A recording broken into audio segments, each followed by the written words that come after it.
Good evening, ladies and gentlemen. I have a very, very, very special guest joining the show with me today. He's 28 and 14, super middleweight division. Greg Coyne, Greg Coyne Promotions is the promotional company that he signed to. Derrick Webster, how's it going today, brother? How you doing? I'm doing pretty good, man. Tell the folks a little bit about you and how you got linked up with Greg Coyne Promotions. Me and Greg, we've been in business before a few years ago. We had a whole bunch of nonsense, I guess, amongst behind us, so it didn't work. It didn't work out. So he let me out the contract, and he kept in touch with me throughout the rest of my career, and we happened to link back up. And now it's just me, him, and my trainer. Got you. So, tell the people how you started boxing. I understand that you have a construction company, and you also graduated from college. Man, congratulations on that. Yeah, thanks. And boxing is something I think I would say that boxing chose me. Um, I've had a have an extensive music career, and that's what I was doing before boxing.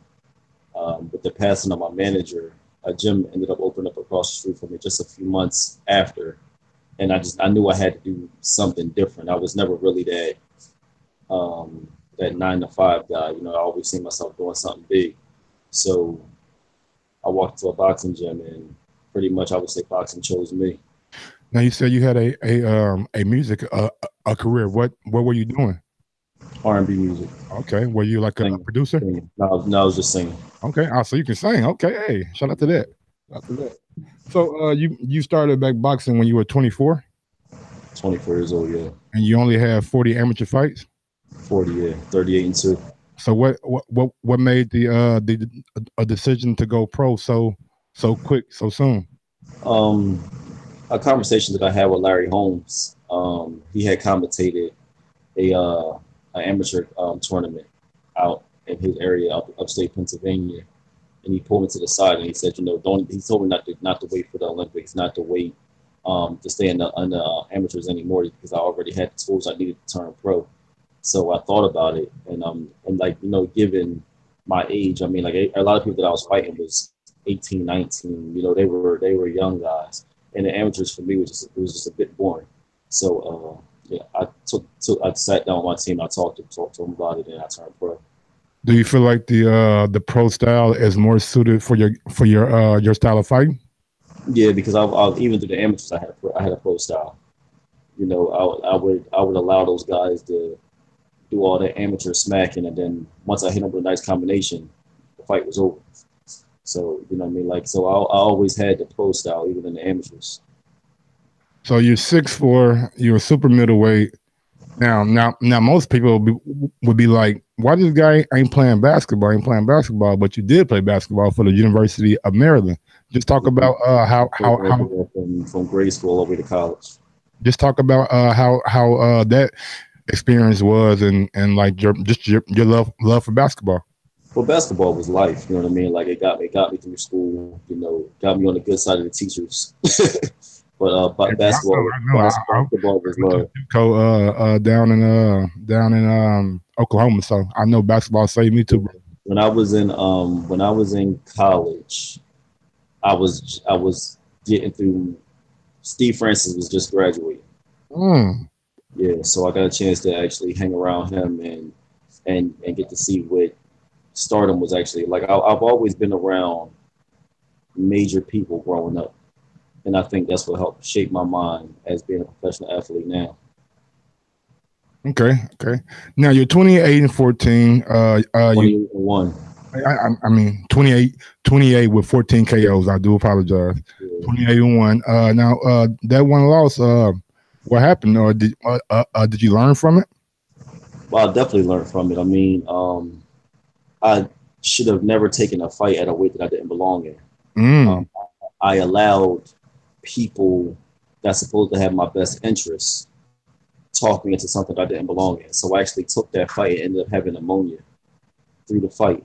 I haven't been at 160 pounds since the very beginning of my professional career, as well as the amateurs, of course. And I turned pro in 2009. So you figure I haven't been 160 pounds from 2006 to about 2009.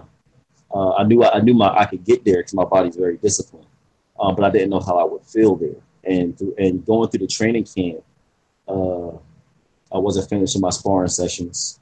You know, like things on me was like giving up on me, like my knees was giving up on me. Like I just wasn't myself. I was real aggy, snapping at everybody in the gym, snapping at my kids. I didn't want nobody walking past me when I was hitting the bag. I wasn't myself. Um, I went into the fight, the rounds where I felt strong, I was untouchable. Mm. But after a certain number of combinations, then my arms would just fall weak. All I had was my legs to get me through the rounds. Um, so he was the healthier fighter, not the better fighter that night. Um, I tried to get that fight back, and even he admitted that he would never fight me again unless it was for some major money, in which I could understand. And then then he went on to lose and then get knocked out. I don't know what he's doing now, but it is what it is. I mean, like, but the learning lesson through that for myself, and I'll say that to any young fighter, not everybody that you put a pin to on a contract has your best interest. Why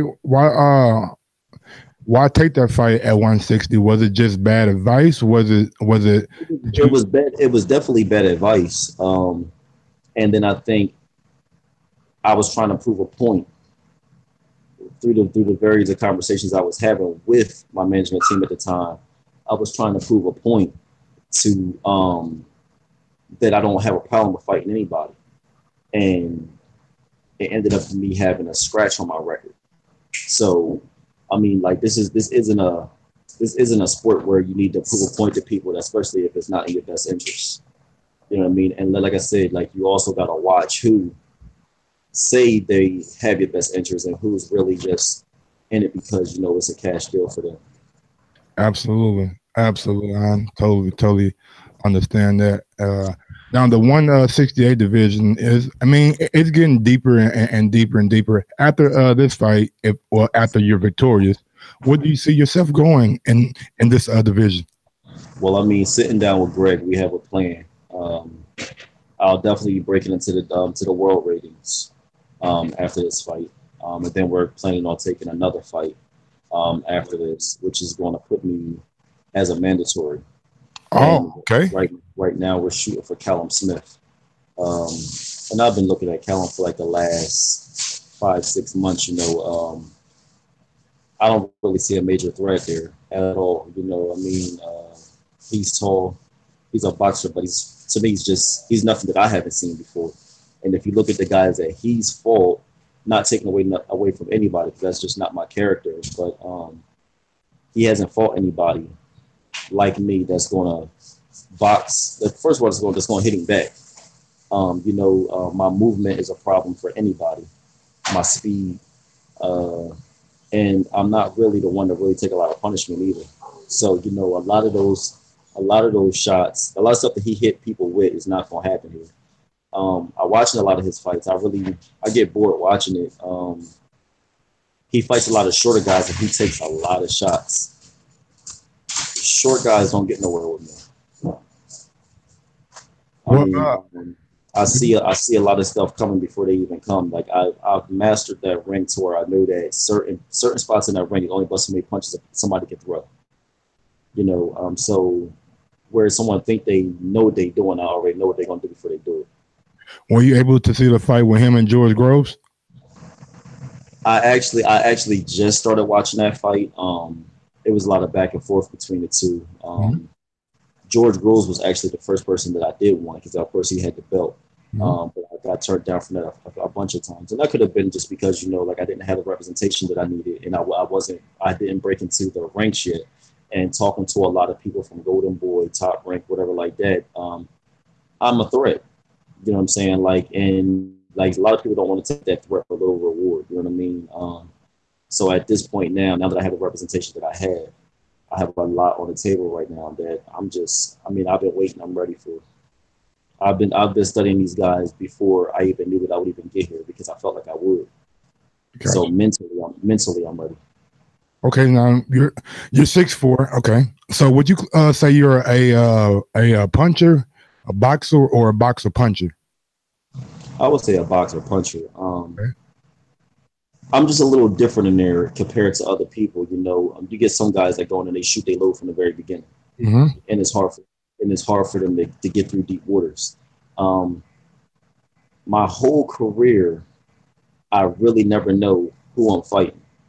We may start like one guy may accept the fight, then they pull out, and then before someone actually gives me a yes, we get turned down a whole lot. So there's times where I've taken fights on 2 or 3 day notice.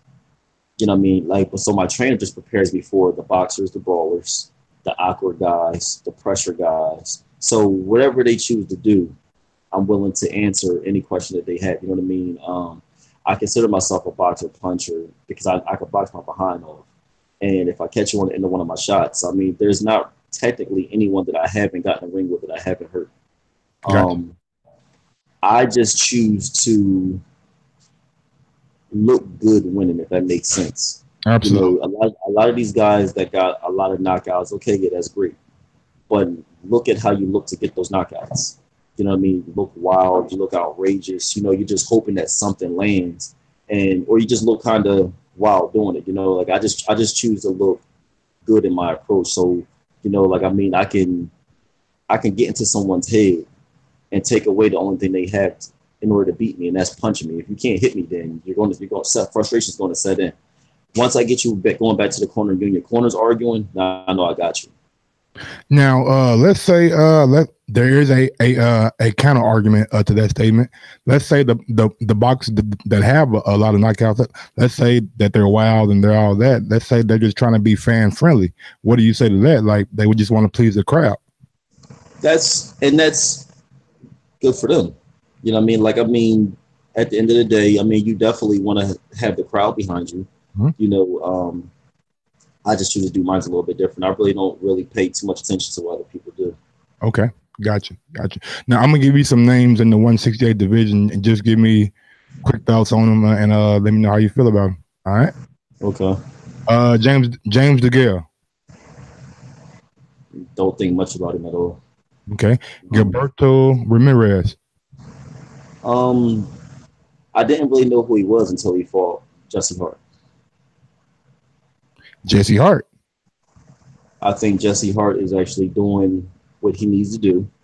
I pray that he actually comes victorious in his up and coming fight. He deserves it. He deserves it. But he fought a close fight. But I mean, me and Jesse came up together. You know what I mean? So I would love to see great things from people that I came up with. David Benavidez.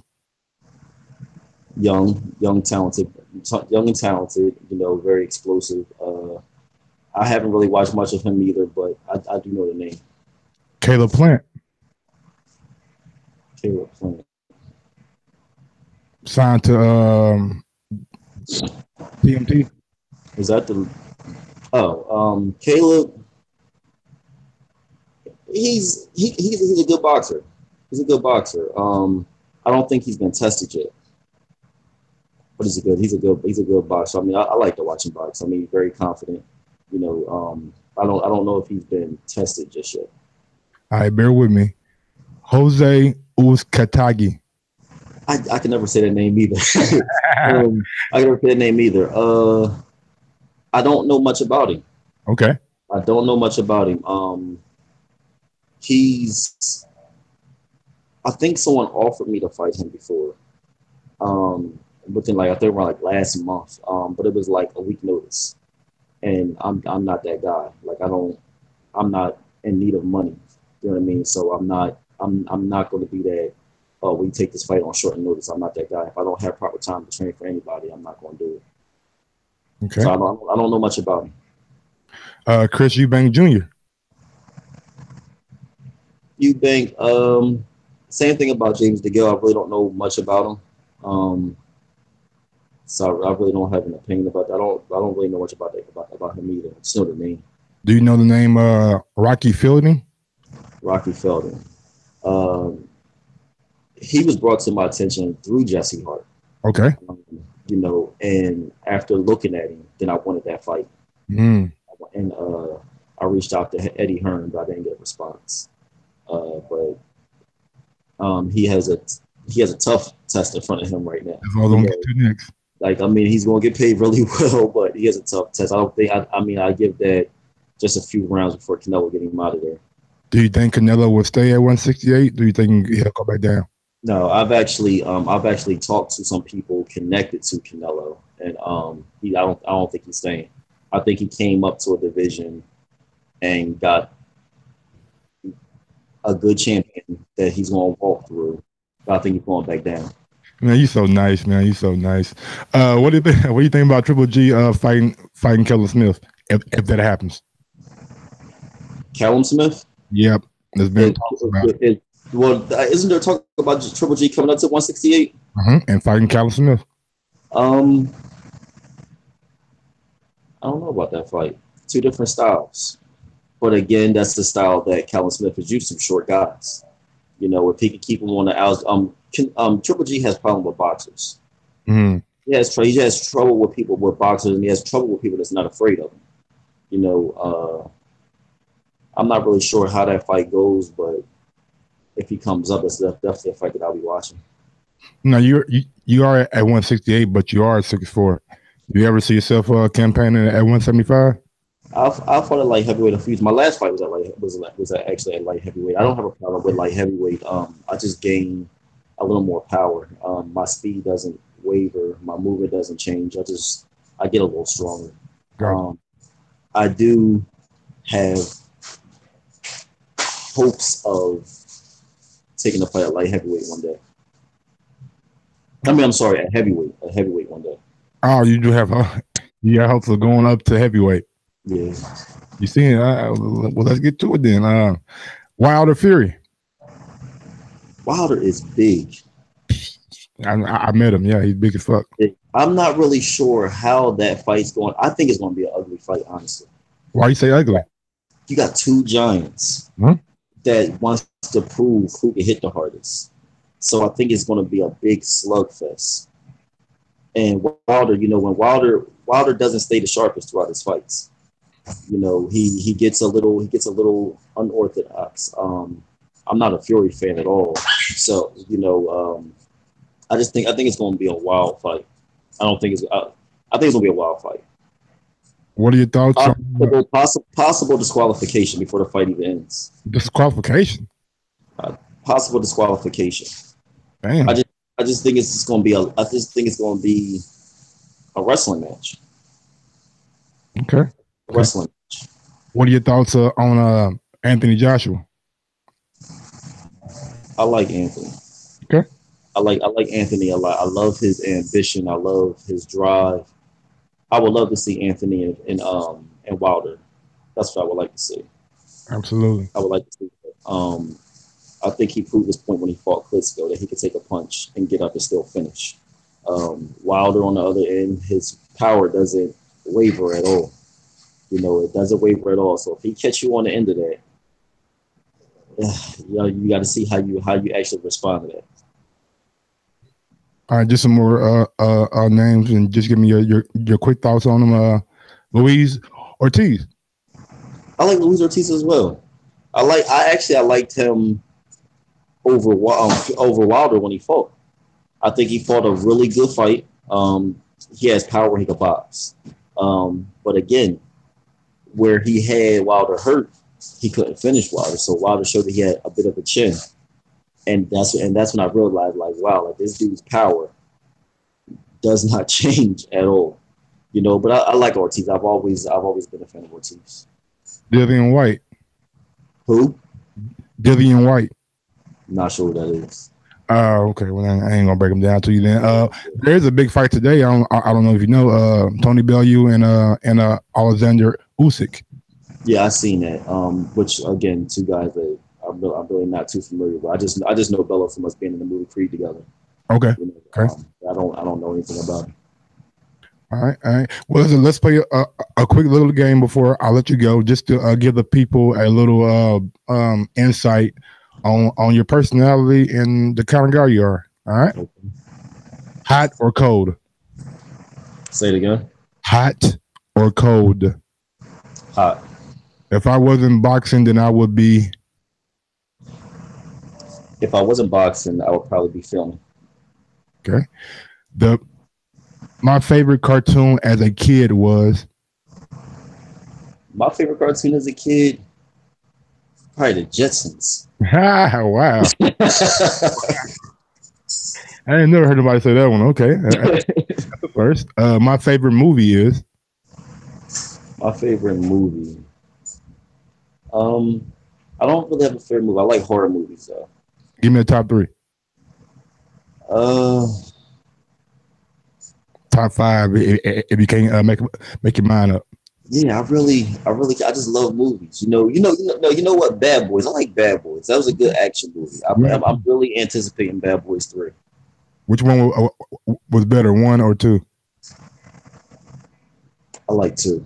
You like 2? I like 1, man. I think 1 was the shit, but They were all good. But I think I like 2. I think I like 2. The first thing I do in the morning when I wake up is kiss my wife. Absolutely. The 3 most important things in my life are my wife, my kids, and just being better than I was the next day. All right. And boxing has changed my life. How? Boxing has changed my life because it's given me a place of patience. Learning how to control the negative things around me. Gave me confidence in areas in which I may act as if I'm still in the streets. Now it just gave me a sense of being able to understand who I am.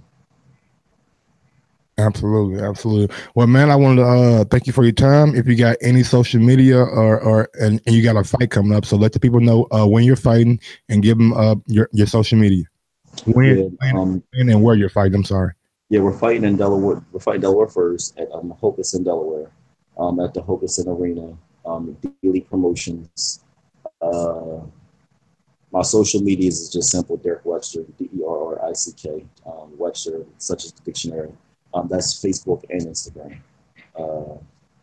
Facebook, I do have a social team. I really don't like doing too much social media, but if it's something important, I do answer right back. Absolutely. Well, man, thanks for your time, man, and I do appreciate it. We over here at the Boxing Wars are rooting for you and excited to see where your career goes. Thanks a lot. All right, man. Thanks, man. Have a good day. You too.